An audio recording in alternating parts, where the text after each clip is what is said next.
وأنا بطريقي من دبي لأبو ظبي كنت على أمل بلقاء مطول مع الخديوي قصي خولي، ونظرا للظروف الجوية السيئة بهاليوم تأخر قصي علينا، لذا قررنا أن نعمل لقاء بالبريك الإعلاني ببرنامج أرب كاستنج. مرحبا بقراء وقارئات موقع هي، معانا النجم قصي خولي، نحن مباشرة هلأ من لجنة تحكيم أرب كاستنج. كيفك قصي؟ مرحبا، اهلا وسهلا بهيا واهلا وسهلا فيكي. اسف انه نحن ما كان معنا وقت انه نعمل جوا اللقاء لانه اليوم كان شوي وفجأة قرر قصي يطلع لايف على الانستغرام، فكيف كان اللقاء؟ تعي نشوف قديش بتدفعوا لي انتم كهيا. على راسي، اهلا وسهلا. فاعذرونا انه هيك صار.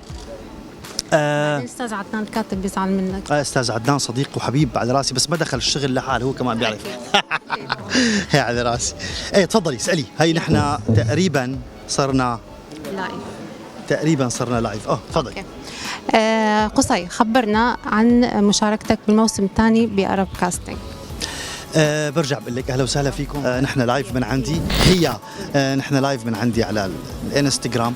مشاركتي بالجزء الثاني من أرب كاستنج مشاركة أكيد مهمة يعني بتعنيني، لأنه المسلسل لأنه البروجرام ترك انطباع كثير جيد عند الناس بالجزء الأول، وإن شاء الله بالجزء الثاني مستمر بأنه يحصل على متابعة كويسة. أهم ما يتمتع فيه البرنامج، وأنا صرت سمعنا أكثر من مرة، يتمتع بمصداقية عالية الحمد لله، والناس عم تتابعه لمصداقيته ولا الشغل الكثير جميل اللي عم يصدر من المتسابقين، والجهد بشكل عام من التلفزيون واللجنة وتلفزيون أبو ظبي والكل الحقيقة.